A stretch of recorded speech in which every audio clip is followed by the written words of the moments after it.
Hello, I'm Simon. And I'm Dan. And this is the Wikicast, a podcast where Wikipedia takes us to a random article and we talk about what we find. Dan, what are we talking about this week? William Shatner, thank you so much for joining us. This week, Simon, we are talking about Keith Brooking. Keith Brooking? Yes, Keith Howard Brooking, to give him his full title. Okay, tell you what, can we do this as like a 20 questions type thing? Sure. Right, okay. Is Keith Howard Brooking alive? He is alive. Okay. Is he a white dude? He is a white dude. Okay. Is he involved in the arts? He is not involved in the arts. Is he involved in the sciences? He is not involved in the sciences. Okay, so he's a waste man. Is he a waste man? He is not a waste man. Okay. Can I give you a clue? Yeah, go on. 21, 42. Oh! Are you insinuating that sport is not a form of art? No, I'm insinuating that sport is not a form of art or a science. Okay, so what was it? Keith Howard Brooking. He is an American footballer? He is. Is he a currently active player? He is a currently... Oh, hang on. Is he currently active now then? Currently active as opposed to passively active. He is. He is passively active. He is no longer currently active. So right now he is not currently active. No. He's 45, so he hasn't been... Oh yeah, he's out of action for a long time, but a fair while. Tell me a bit more, because this is actually relatively relevant to something that happened in the recent past. Because the Super Bowl very recently happened. Tell me more about him. What position does he play? Who did he play for? He is a linebacker in the NFL.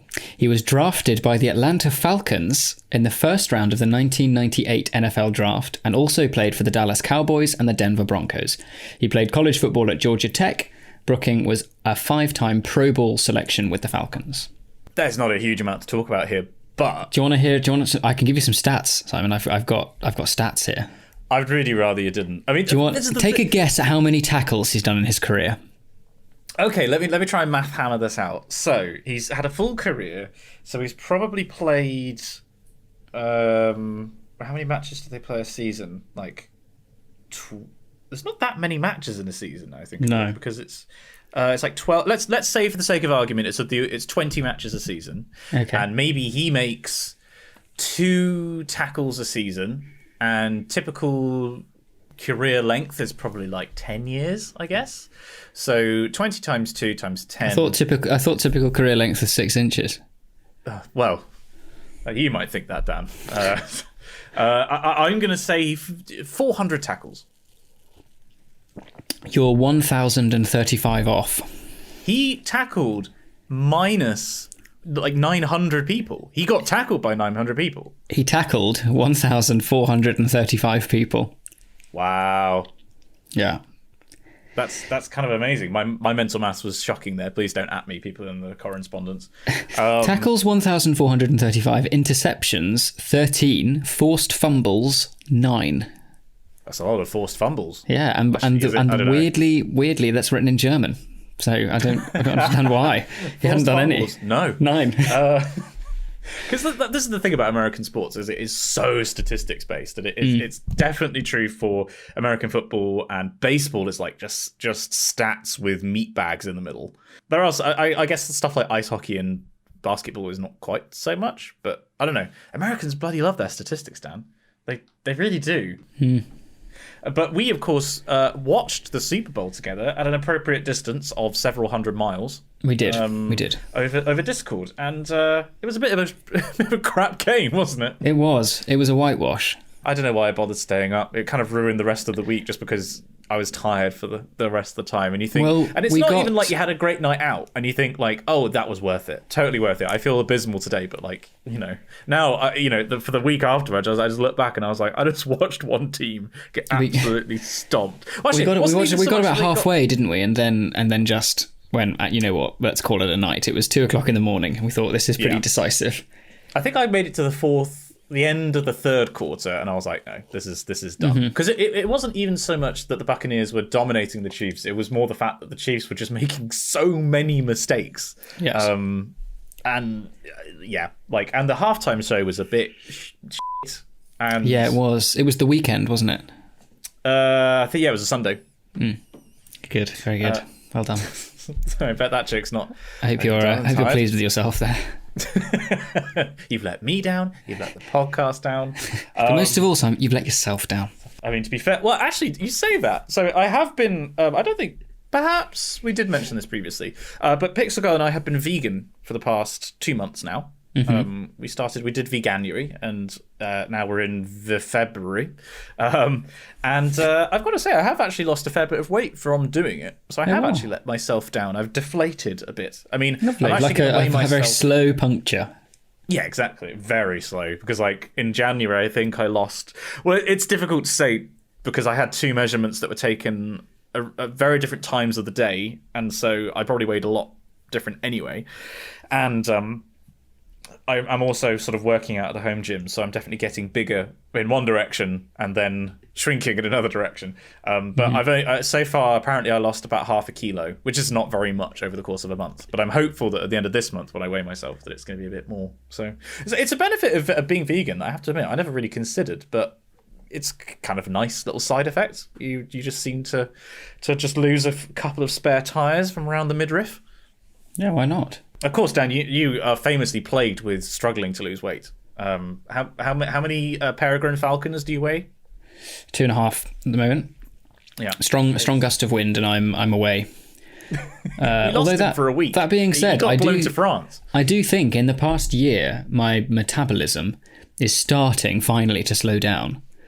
This happens in your mid-20s, and nobody seems to warn you about this until like you get hit like 23, and then someone will go, "Oh, by the way, you're about to be a fat fuck."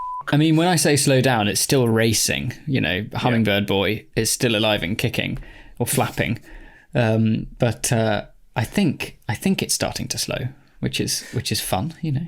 Yeah, it's like I'm trying to think of a positive to it, but there isn't really one, to be honest. Like the ability to be younger and just eat whatever you want it's really great. If you're young and listening to this podcast, my word, make the most of that. Make the most of the fact that you can chow down on as many pain au chocolat as you want, and it probably won't make too much of a difference. Whereas now, minute on the lips, lifetime on the hips, darlings. I had a marvelous dinner last night. Speaking of eating whatever you want, quite the foodie. Actually. Yeah. I really like cooking, but from about 3:00 yesterday, I put a leg of lamb in the oven at 150 Celsius to slow like roast for about 4.5 hours, and it was, you could just kind of like you could pull the bone out of the leg and then just kind of like almost like a pulled pork texture, you know, like it was fork tender, and it was divine. Now, what was it? You posted something the other day on Instagram. I think it must have been a story that there was was it a type of fish that you're particularly in love with at the moment? Oh no, it was Swiss chard, which is like a leafy green. Oh, of course, because Switzerland is famous for its fish stock. Indeed. Swiss chard is a green leafy vegetable in the cultivars of the Flavescens group. The leaf stalks are large and often prepared separately from the leaf blade. Is it part of brassica? Have you heard about this brassica thing, by the way? No. What's this brassica thing? Basically, isn't that a woman's undergarment? A brassica. Oh, Dan. One day you'll learn. Oh no! Have I done it again?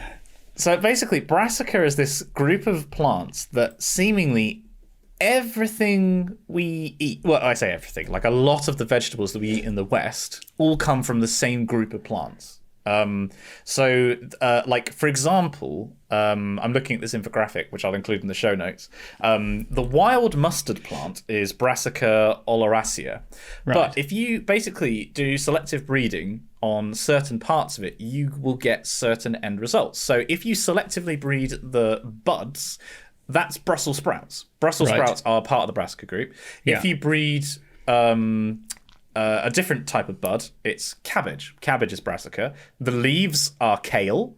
The stem is kohlrabi. The flower buds are cauliflower. And another kind of flower buds are broccoli. Oh, wow. So all of this stuff comes from the same group. And I was just wondering if Swiss chard, perhaps that's one of the few vegetables that is not brassica. Swiss chard is amazing, and I urge you to try it because it's just a bit of a mental vegetable. It kind of... I tried a bit raw can we before... Just appreciate that's one of the most Wikicast sentences. It's honestly, we've really gone downhill from the wild, heady days of university to Swiss chard is a mental vegetable. It really is. I think it's just fantastic. So I tried a bit raw, right, to kind of get an idea of its kind of flavour profile. And not only is it's Swiss or rainbow chard, so it looks really lovely because the stems are either kind of like a bright yellow or purple or white, and it looks quite attractive on the plate. But it's got a kind of sweet and salty taste. It's kind of, you know how, have you ever had samphire? No, I don't think I have. Okay, well, samphire is very, very salty because it grows in the sea, or certainly it's coastal. Whereas this has got this kind of weird sweet tang to it. It's got a shitload of flavour. Basically, you don't need to do much to it at all to make it taste delicious. However, there was a really interesting looking recipe for Swiss chard bruschetta on the back of the packet. So I went to Waitrose, picked up some Swiss chard, not a sponsor, and thought, you know what, I'll try this, because the other recipe I'd done was an ottolenghi, because I'm a bit of an ottolenghi kind of acolyte, yeah. And this was, hang on, I'll read you the description of the courgette ribbons and rainbow chard with chorizo. So you kind of like roast on you grill at a very, very high heat in the oven the stems and the ribbons of courgette in olive oil, lemon juice and zest. You chop up some chorizo, garlic cloves, dill leaves, basil leaves, and then kind of plate. And it's just like the thing that's so great about ottolenghi. If no one's cooked, if you're listening and you don't know who ottolenghi is, I urge you to go and look it up and buy one of his books. Simple is brilliant. His cookbook Simple. But equally, there's a new one that he's done called Flavour, Simon, which might be up your street because it's veggie. Okay. But it's just the most thrilling flavour combinations, because he takes kind of 3 or 4 key flavour profiles and kind of creates the most amazing combinations where every dish truly is greater than the sum of its parts, because he very cleverly pairs certain flavours together, and the end result is something far greater. It's just amazing. Anyway, yeah, Swiss chard. That's what I was cooking the other day, and I did it with a steak. It was really yummy. Now, whilst you've been talking about that, I was just looking up, because I was wondering where Swiss chard came from. Yes. And it's not brassica, I can confirm. It comes from the Sea Beet, which is... basically it's the same root ancestor as sugar beet and beetroot. I guess that's why it's got the sweet salty thing I was describing, right? I guess. I mean, you know, I'm not a plant scientist. I'm a doctor, Jim, not a plant scientist. But I have found on Wikipedia has a description of sea beet.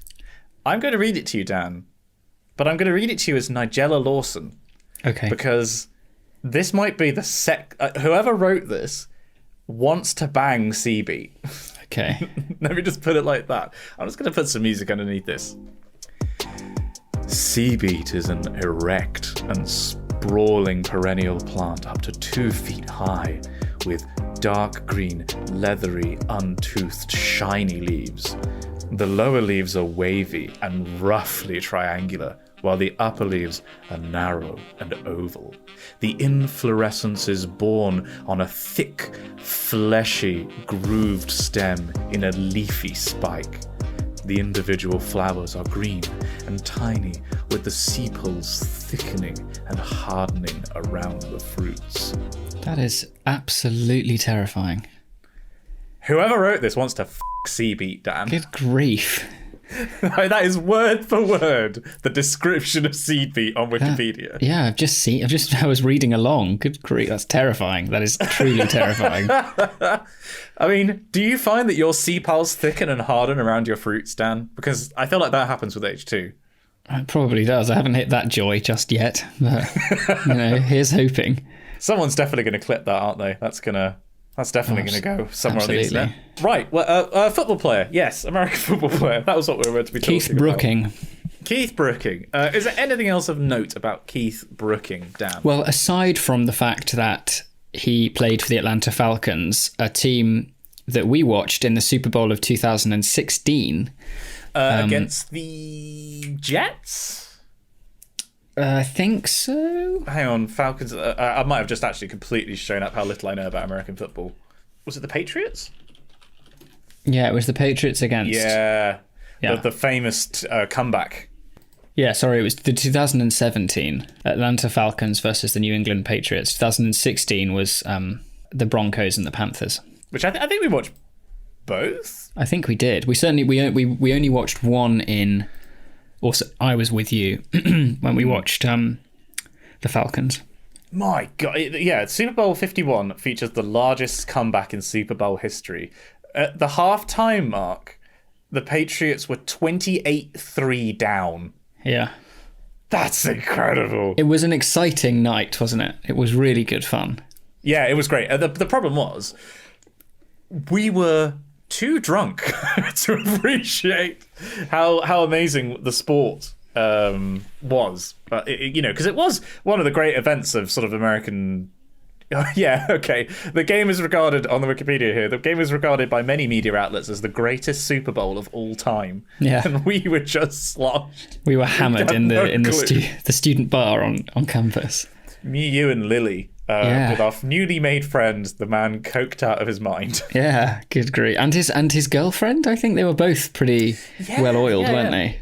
Also, I'm just reading here on the side, do you want to guess? Actually, no, because you'll probably guess this correctly. The average cost of a 30-second commercial in Super Bowl 51 was $5 million. Oh, good. Yeah, crazy. Just crazy money. Yeah. The thing I like so much about the Super Bowl is that if you were a novice and you didn't know you were watching the Super Bowl and it appeared on the television, you would think that they were just broadcasting a college football game because there's so much money in college football.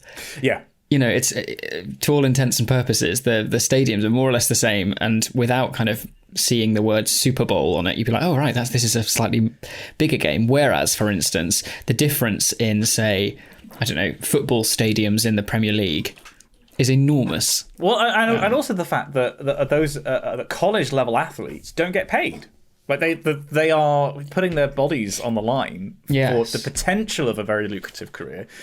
No guarantee. And they basically don't. I think I'm right in saying, for the most part, if you're on a kind of college football scholarship, you don't really pay any of your fees, do you, at that college? Yeah, I think it's basically a full ride. Yeah. So yeah, you do have your education paid for, but you are not being paid directly for the labor that you are doing. Yeah. And you have to do so much extra work around your studies in order to meet to get that scholarship. Yeah. It's a slightly broken system, really, because America commercializes everything. Classic. This episode today, by the way, Dan, is brought to you by our sponsor, Nebula. Should I cut that? No, that's fine. I can stay in. We should actually probably move on, because I actually know we both have a fair bit to discuss. Indeed. In a subsequent section of this podcast. But Dan, I have a question for you. What is your poem or choral piece of the week? And this will be my piece of the week. Drum roll, please.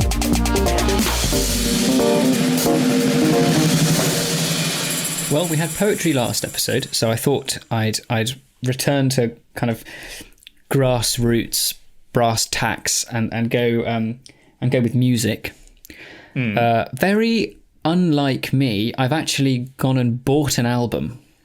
Because it's not on Apple Music and it's not on Spotify. Oh. So wait, hang on. No. Is this Jesualdo 6? It's not. But good guess. This comes from Trinity College, Cambridge. It came out last year. And it's the music of Jaakko Mantjärvi. He is a Finnish composer of classical music and professional translator. Now, this guy is amazing for so many reasons. Not only do I really like his music, and to try and... There's some stuff on YouTube, but the things that are really cool, he's basically written Trinity College, Cambridge, a full service. So like an introit, responses, psalm chants, canticles, Lord's Prayer, anthem, like the whole thing. He's just gone all out, and it's an entire album of his music, and it's really good. I really like it.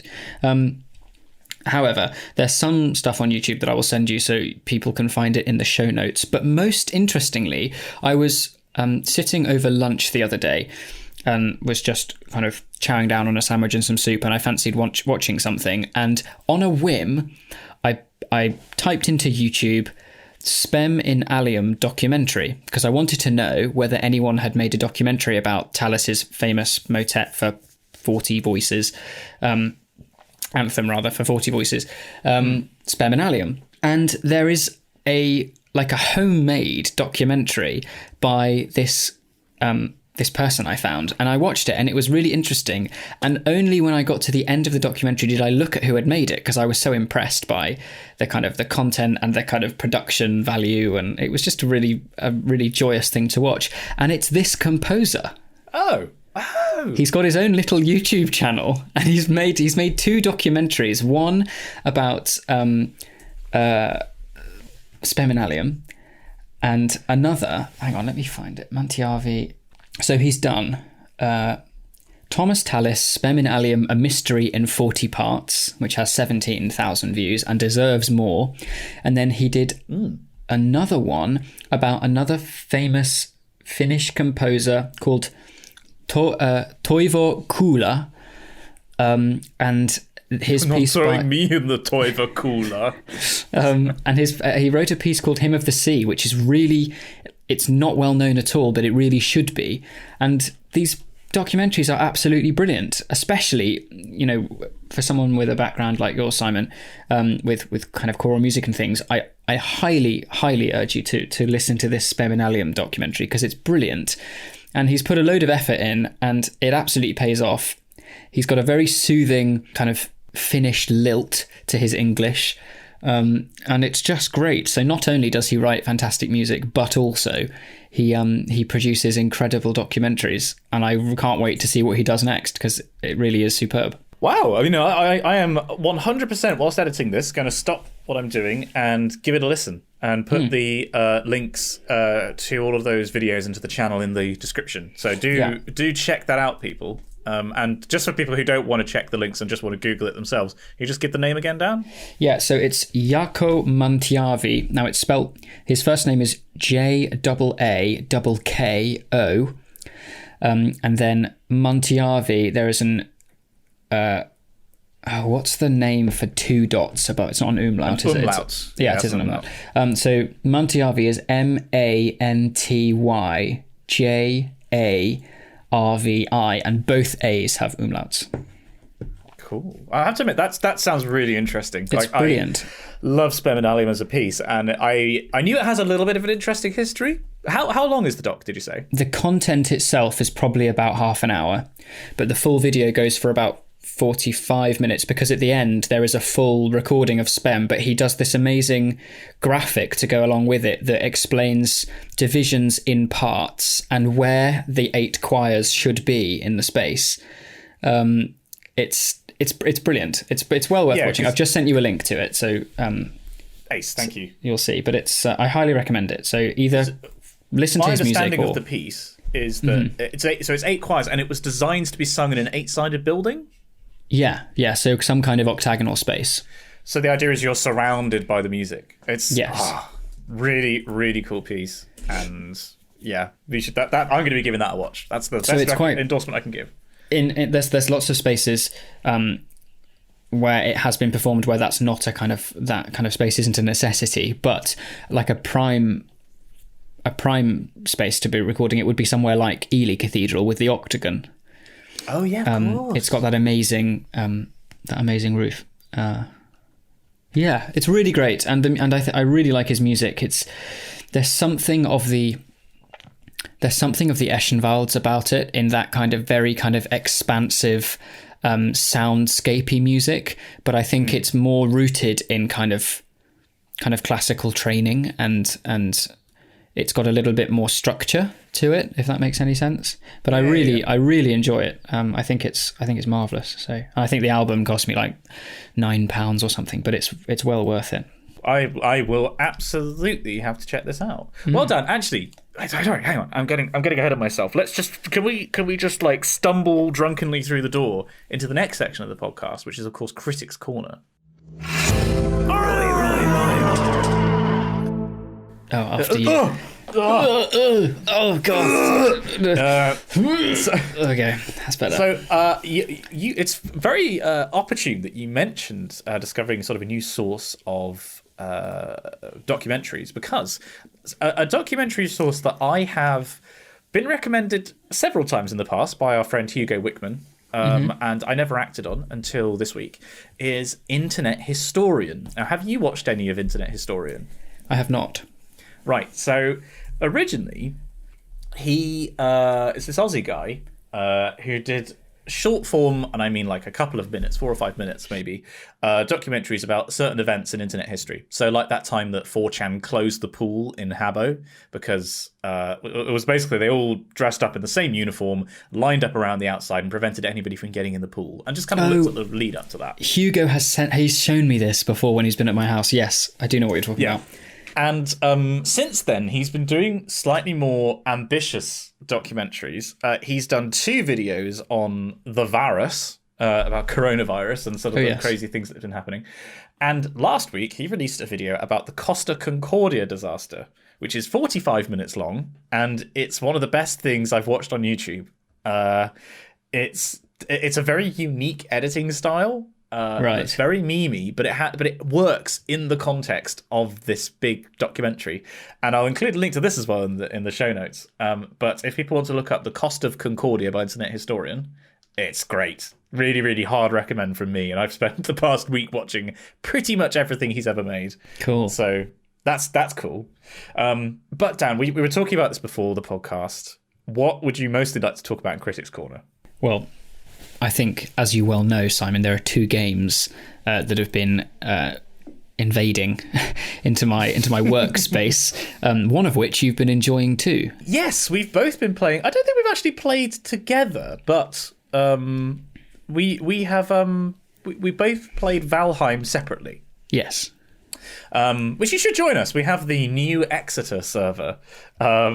Which has been me with Hugo and Ed and Matt and sorry, I'm missing somebody important. Danvey.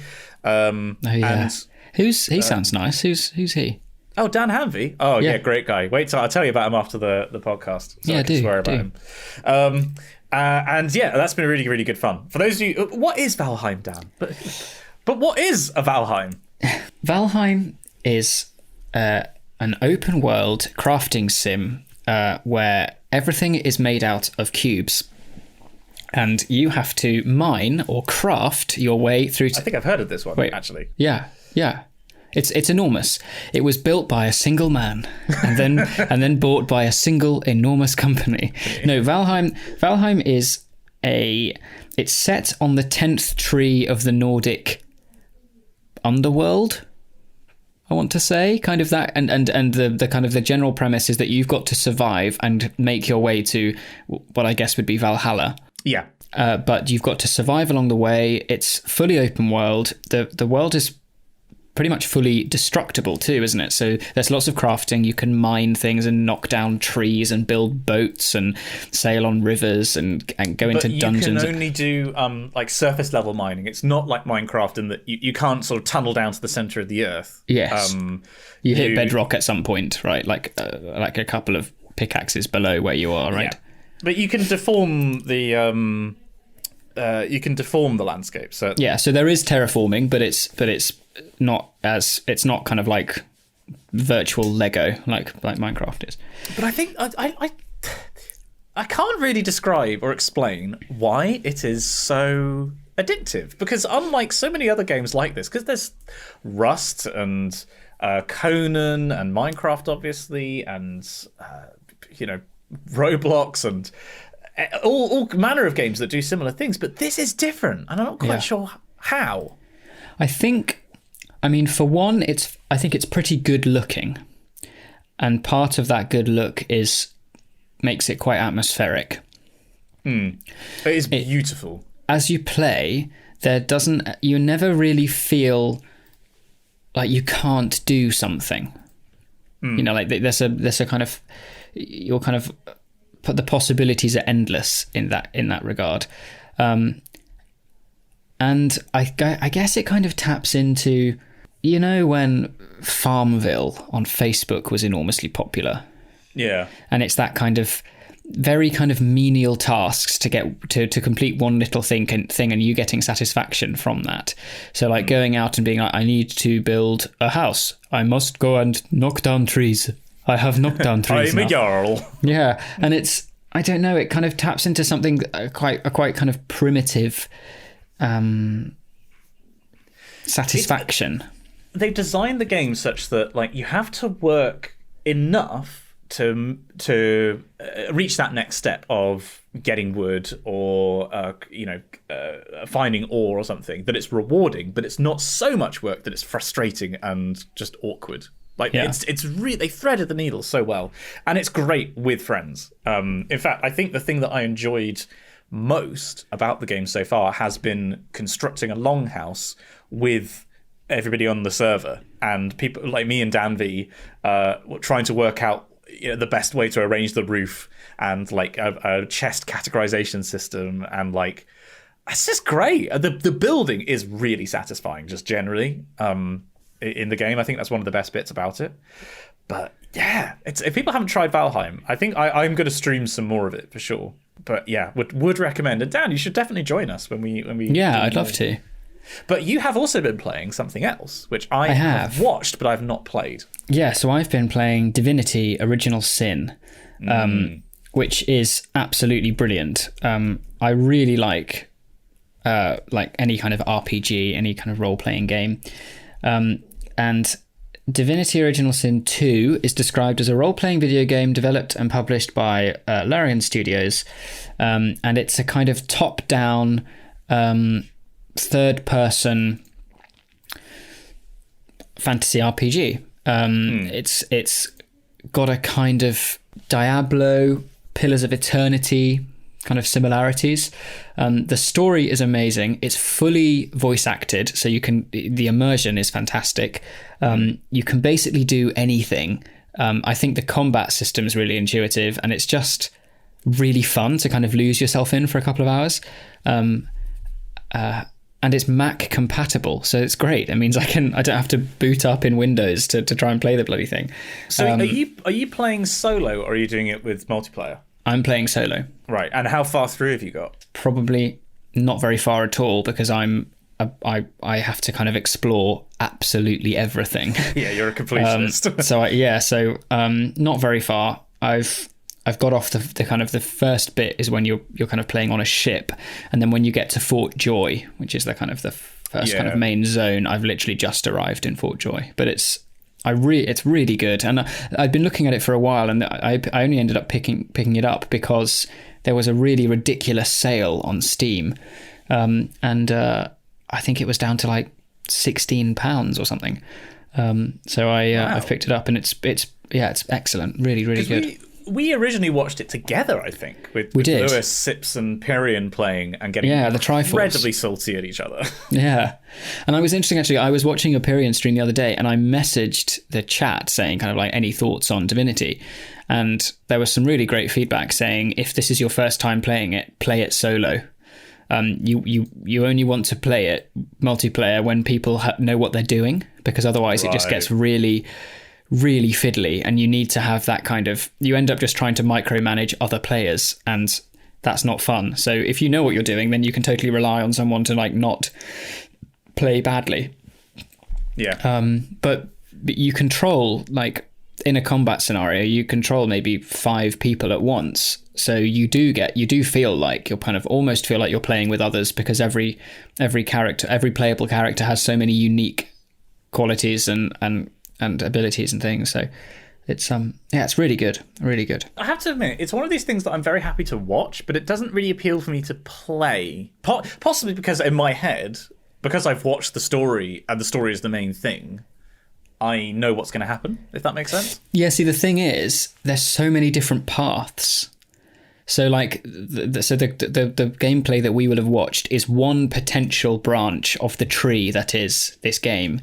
You know, you could go a totally different way. For instance, the way that I ended up on the island was totally different to how I've seen other people on like in walkthroughs or playthroughs do it. You know, the kind of possibilities are like totally. They're so kind of multifaceted. It's brilliant. I'm really enjoying it. I mean, we'll have to see what if there's an overwhelming response of people either on the Discord, a link in the doobly-doo, or in emails, then possibly we could look at playing it. Or, to be honest, like, now that we are both a little bit more free, we probably could end up doing some stuff to go on Spongy and Electric, because I should point out that I now am accruing an empire of YouTube channels, Dan, because not only do we have the main channel that I put most of my videos on, and also we have Spongy and Electric, where we do put the podcast, and we, well, when we're allowed to film together, put original content that we're going to make with, for example, the singles trying glickers from around the world. Yes. But I now have the Simon Clark Errata channel, which is for hosting and videos that don't belong on the main channel. Like, I now do a monthly series where I talk about what I've been painting, and I get to show it off, and I can claim, therefore, my paints as a business expense. And I yesterday set up the Simon Concentrated Clark channel, which is for YouTube Shorts. But yeah, there is room basically in that empire, which could be an errata if we wanted to do it with the back row, or it could be on Sponge and Electric if Dan and I were to do Divinity Original Sin. There's definitely room, I think, for us to do that. Yeah, and, for sure. Yeah, let us know in feedback of one variety or another, whether you'd like that, I guess. Definitely. Wait a minute. Dan, what's that coming over the hill? Don't say it. Is it a monstrous user interface? Please don't. Oh my god! Top lad!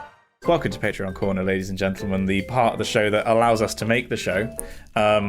We love it. We love Patreon so much, don't we? We do. We really do. We really do. And this we really do. This section of the podcast where we are saying thank you to our wonderful patrons and supporters could not be made easier and more fun thanks to Patreon's user interface and general. It's become a meme, but I don't even think it's that bad. They've improved it. They have improved it. It's actually fine now. It's totally fine. We just complaining.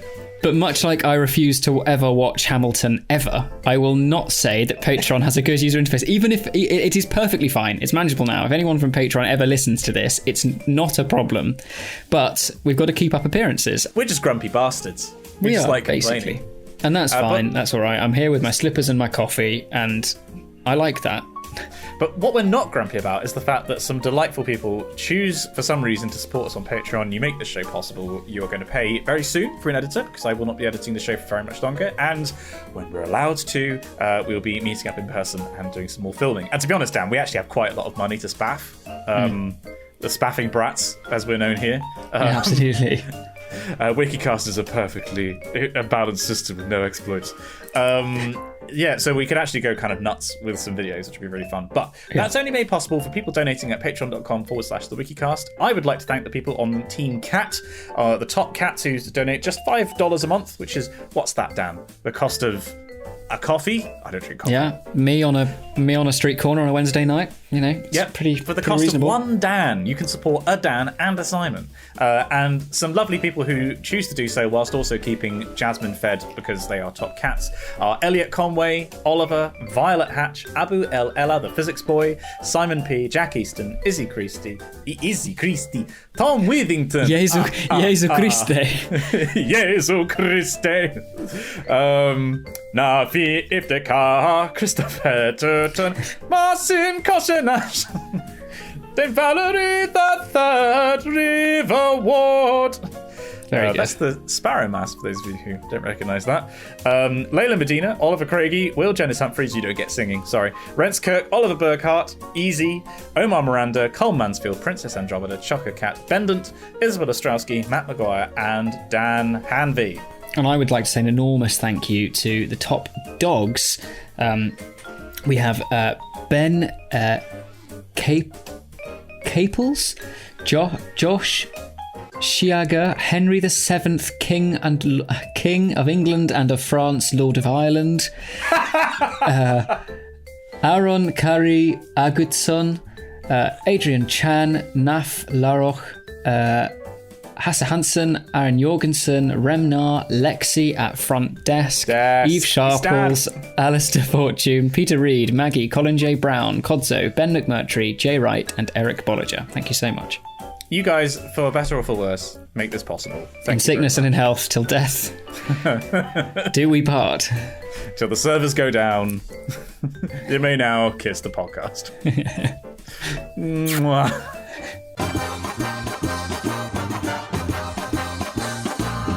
Top lad. Well, Dan, we find ourselves in Correspondence Corner. We actually have some delightful emails this week. And, as promised last week, we also have a fan fiction, which I'm very excited about. First of all, however, we have an email here from Tom Withington titled Mental Health. Hi, Damon. Dan and Simon combined. I don't hate that.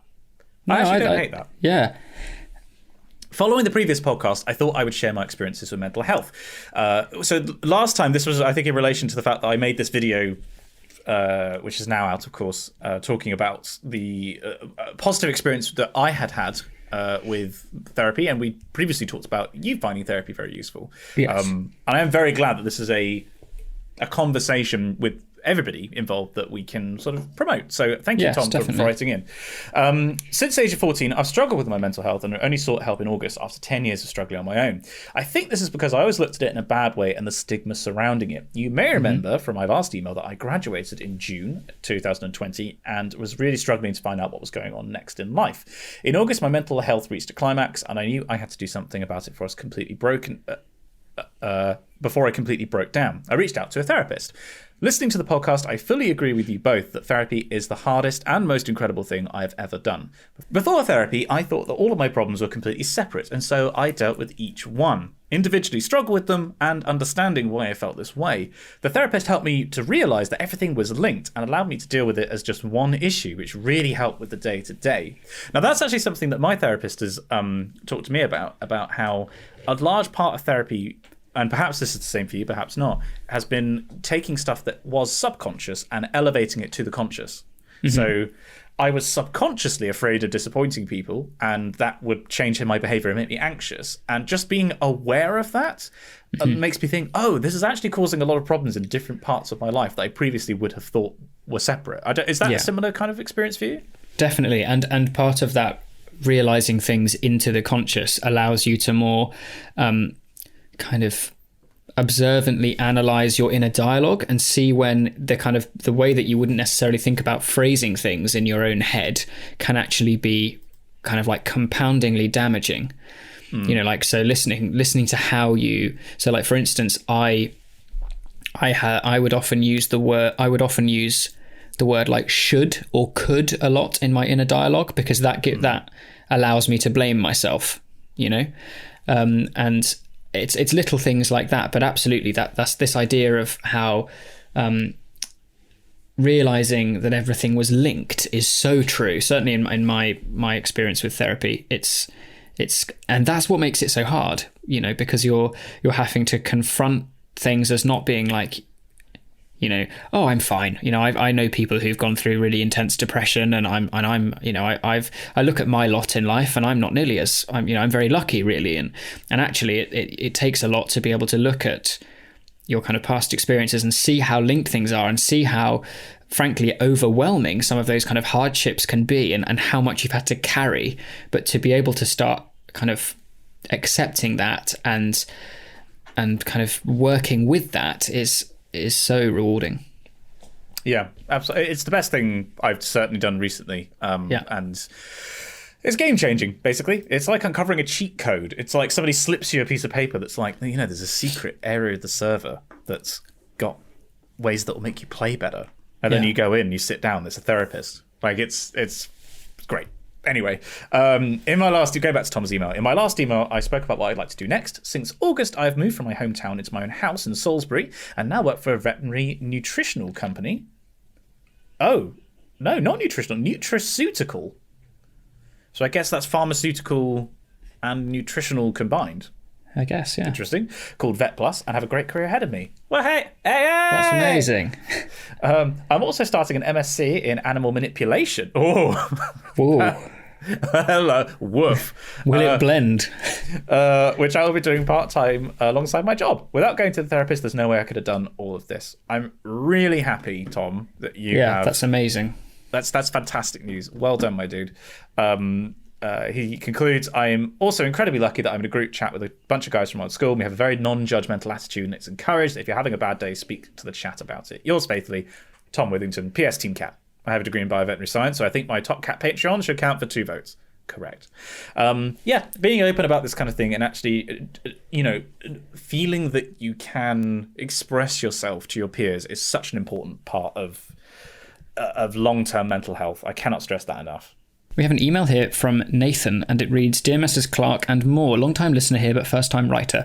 I would just like to start off by saying that I absolutely love your podcast and have been a follower for a good year now, bringing all of your earlier episodes over the period of 1 week. Good. Oh, binging all of your earlier episodes over the period of 1 week. That's intense. Well done, Nathan. Yeah, that's a lot.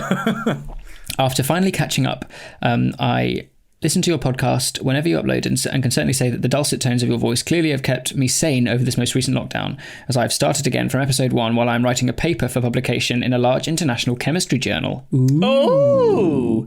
I'm a 22-year-old chemistry PhD student studying in London after having completed an integrated master's degree in pharmaceutical chemistry, also in London. After graduating in the summer of last year, I found myself getting rejected for every funded PhD project that I applied for, as I believe my grades on paper did not make me the best candidate. After watching Simon's Reasons to do a PhD, for possibly the 4th time, I decided to reach out to a self-funded PhD project in a research area that highly fascinated me and always has. The only reason that I had put off previously applying for this is due to its lack of funding. I then asked myself, why should I do a project that I'm not interested in just because it's funded? Within 10 minutes of sending the initial email, I was put in regular contact with the PI, and within 1 month found myself in a new university starting the PhD of my dreams. Hey. I feel that I can relate immensely to both of you. Dan, congratulations on starting your law conversion course with the GDL. Law was a subject that I took at A-level and found the subject highly interesting and actually turned out to be the subject I performed best in, so I decided to take a chemistry degree, but no regrets. My passion for law was highly fueled when I was approached to take part of a moot mock trial. At this stage, I felt the buzz that the law students feel. After successfully winning the competition and beating off my learned friends, I found myself taking part in several... What? I'm sorry?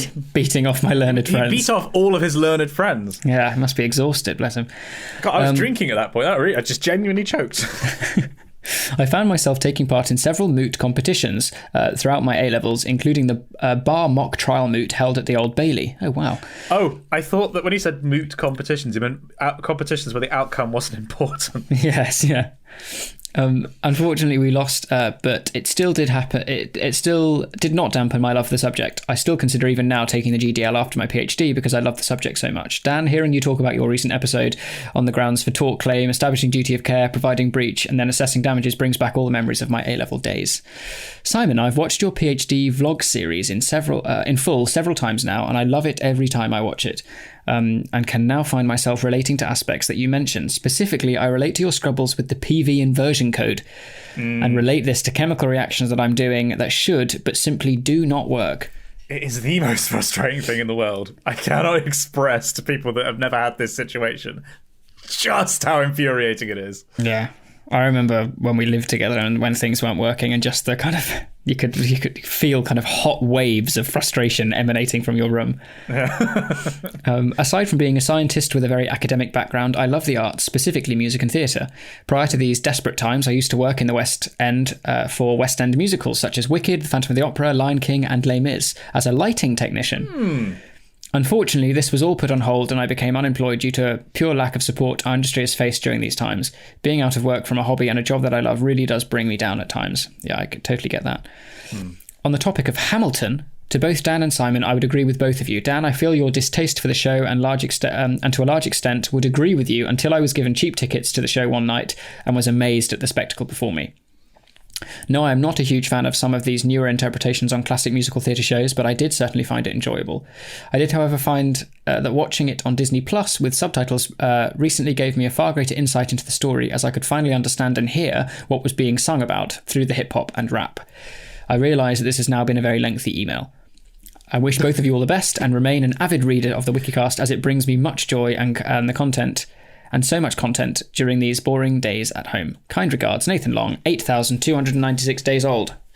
Thank you, Nathan. The self-awareness, you know? Yeah, absolutely. I realise this has gone on for quite some time. Wow, well, thank you very much. That's a lot to process there. Honestly, I don't even know which one to pick, Dan. Pick a point, please. Well, I'm pleased on a totally egotistical level that somebody agrees with my views on Hamilton and that they are justified. We'll see what happens. Was that there. What he said? Dan, I feel your distaste for the show and to a large extent would agree with you. Until I was given cheap tickets. Yes. We're gonna ignore that bit. I'm just gonna focus on and to a large extent would agree with you, because that's generally the best course of action when you're engaging in discourse with me. Modern discourse. Yes. Well, we now, Dan, come to a very exciting moment. I want to point out that we do actually have 2 emails that we are going to skip over. 2 what? Sorry? 2 emails. What did I say? Emails. I don't know. It came out slightly weird. It sounded like you said A-mails. 2 B-mails that we have. One of which is a confession. So some of you who have been reading the show for a while may remember that we are the licensed priests for county pedantry in Dubai. And Yes. we will take your confessions and absolve you of your mediocrities. And basically, we have one email. If you would like to submit your things that you would like to be absolved for, which can be minor or they can be major, the funnier the better, we will do so next week. And we also, Dan, have some poetry that Adam Freed sent us. Cool. Called a Top Dogs ballad. And we'll read that next week, because just to round out the show this week, we now have a fan fiction that has been sent in by Benjamin Ashton, aka Smashton, aka 8 Ashton. And his email begins thus, down. Dear Messrs. Clark and Moore, obligatory long-time listener, first time writing in, and I have no idea how to do fan mail. I'm a mechanical engineering student at Newcastle University. I can't do him. I can't do a Geordie accent. Very good. I genuinely can't do Geordie at all. Whilst COVID has sort of ruined my 2nd and 3rd year, I'm really enjoying it. I hope to go out on a placement next year. It was Simon's influence when he shot me in the eye with a paintball. Simon's influence when he is still part of the Oxblog project that made me aim high. And whilst I didn't make it to Oxbridge, I did make it to Newcastle, which is a miracle in itself, as I went to a terrible school. It failed its Ofsted inspection twice in a row. My word. That's a lot. You two have really helped me get through my degree, providing entertainment when I needed it most, and I love realising when there is another Wikicast up. It really does make my day. I'm very glad to hear that. I have attached the first chapter of something I wrote whilst bored in a few spare minutes this exam season. Forgive the grammar, it's not my strong suit. I do numbers, not letters. I'm not 100% sure Dan will enjoy, but I hope Simon does. If you do like it, I may do a few more chapters. Also, suck it, Dan. Dogs are smelly. Cats are the superior animal. Kind regards, Benjamin Aston. Well, Benjamin, you've started really well for making me like this first chapter of your fan fiction by slagging off dogs, and I'm sure it'll be great. I'm looking forward to. Also, Benjamin Ashton, aged 6 and 27 over 42 months. I wonder if that's meant to be 627 over 42 months. There's a space that's been added. Could be. Maybe he is just very young. 8 and how many months is that? I have no idea. I am not going to do. My mental maths is not my strong suit. No. Right. Are you ready, Dan? I'm so ready. There's going to be a ton of references in here that I will appreciate and will probably fly straight over your head like a Arvis lighter. But are we going to? Is this going to be like script dialogue? Or are you going to take full charge of this? Okay, right. Well, how about you do your lines? Okay. And I'll do the narration of my lines. Okay. This doesn't actually have a title, I don't think. This is just Chapter 1. M40.885. With his head above the parapet, a man squinted hard, his eyes searching the horizon for a good while before he finally slid down the muddy side into his deep foxhole. He had seen nothing. Thick black clouds hung over this world and obscured almost all light from the 3 moons that orbited it.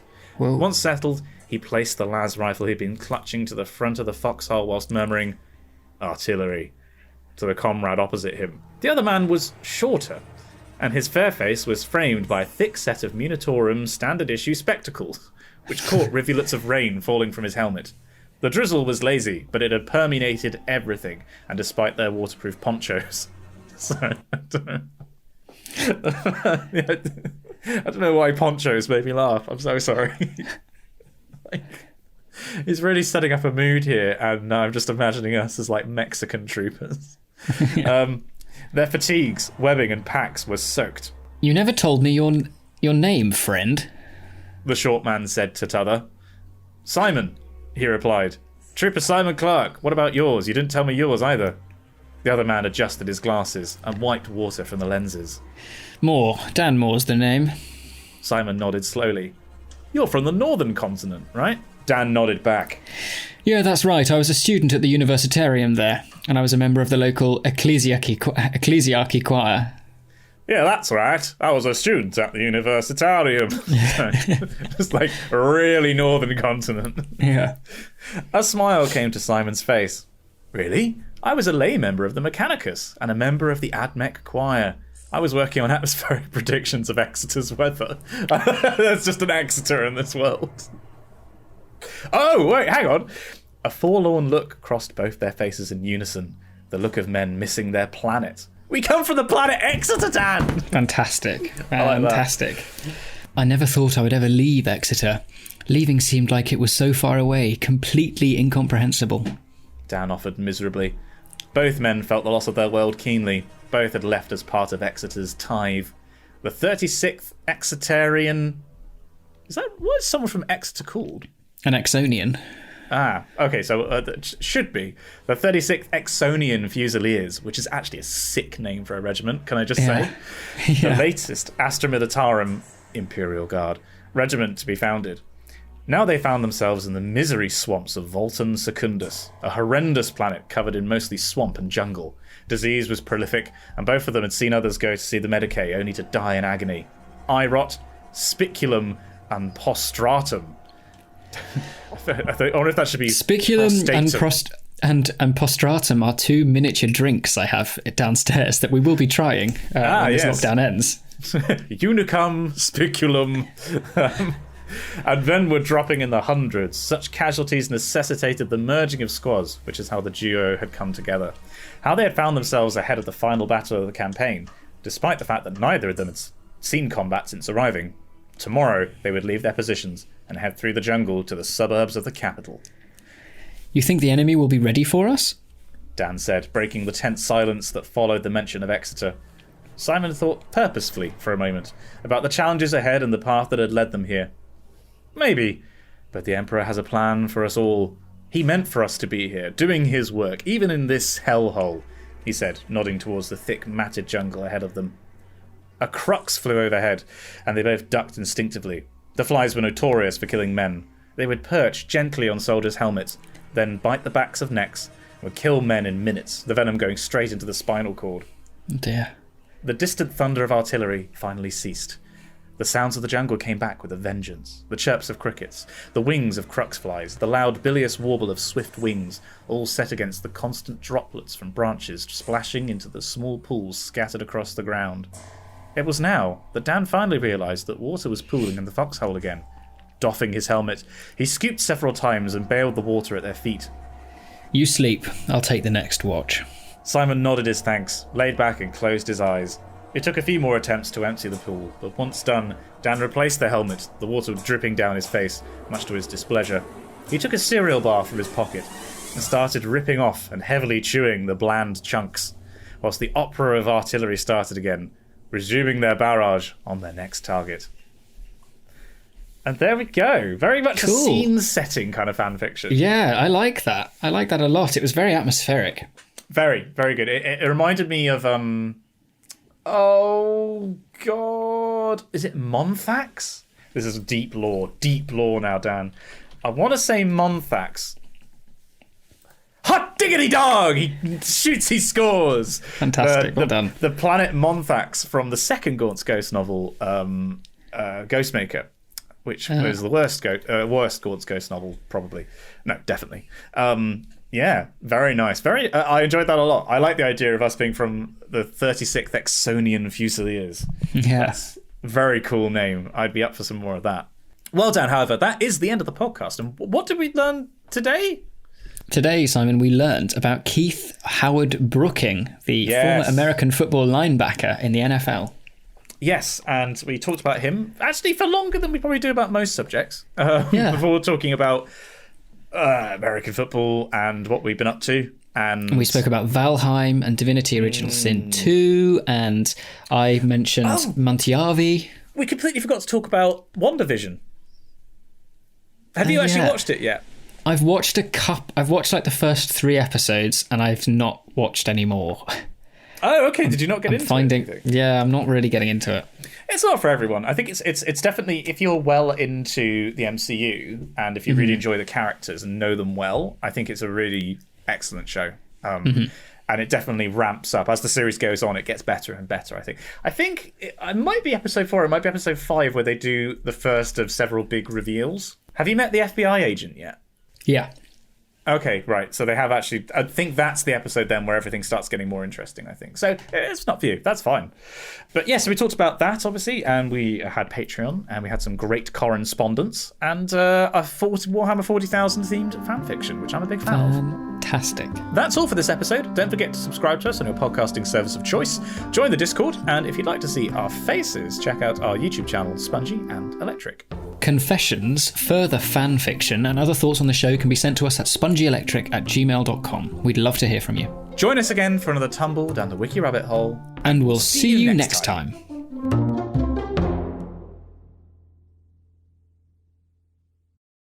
I am now recording.